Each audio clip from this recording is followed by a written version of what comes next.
was not hating Riley this season. In fact, I kind of like Riley this season. It's very odd. Interesting.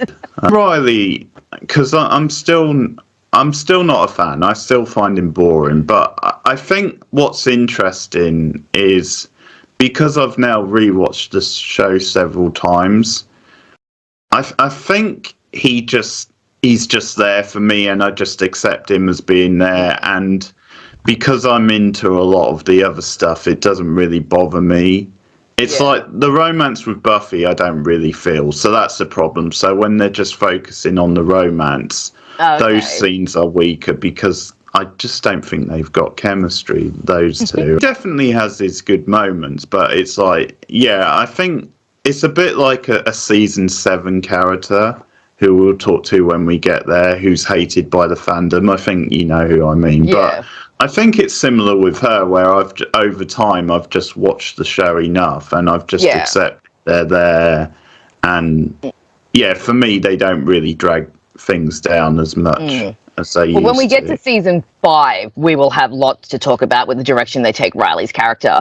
But I was finding him this season, I was finding him okay. Like, I didn't love him, but I didn't hate him the way I thought I was going to. I don't think he and Sarah have the best chemistry, but I think for me, they've got enough to make their relationship believable. And I do think that Riley was kind of exactly what Buffy needed. She needed someone a bit boring and more solid, and someone who was actually going to be there for her after everything she went through with Angel. Buffy just needed, she needed someone a bit more solid, maybe a little bit boring. I mean, after you date the evil dead, you kind of need someone who's not going to turn evil when you have sex, You need someone nice and boring and cardboard who looks like he comes from a Norman Rockwell painting. So I think Riley was okay for her.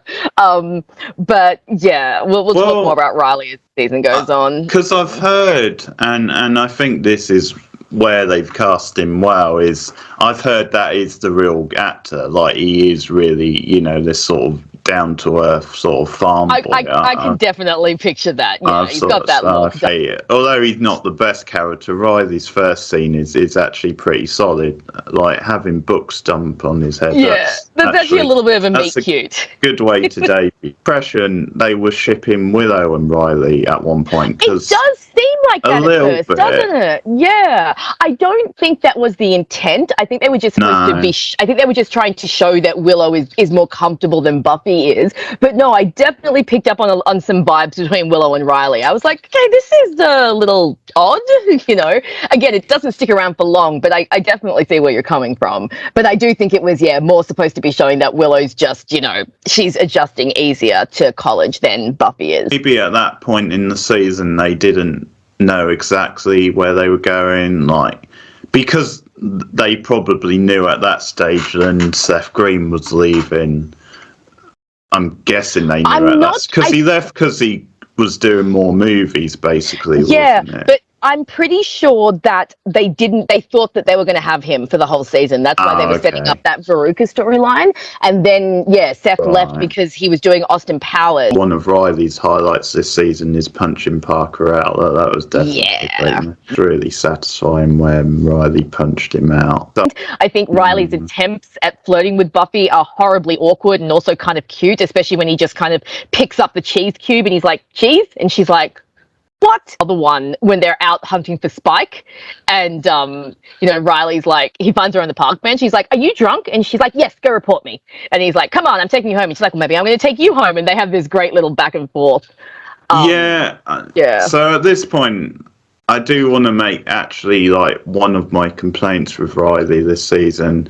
I think sometimes he's too old-fashioned, and I think there is a little bit of sexism with him and Buffy. Yeah. Where he does assume that the girl can't look after herself. Yeah. So that is something that put me off a bit. Oh, I hear you. And I cannot believe I'm about to defend Riley's sexism.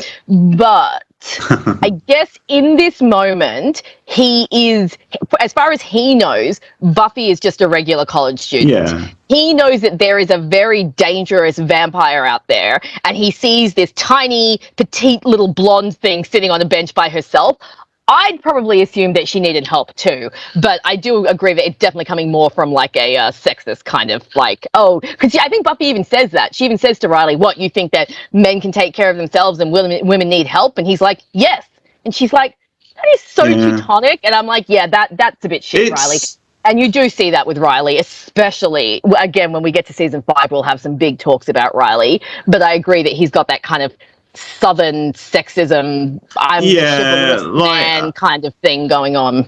because I think your explanation for it does work. It's just some of the lines in the actual scene paints it as a bit patronising and racist. Not racist, sorry, sexist. Sexist. Damn, I'm really grouping him in tonight. But decent character arc this season with Riley because New Moon Rising. You get a little bit of him being a little bit of a bigot in there, and he then learns to grow out of that. So that's quite nice.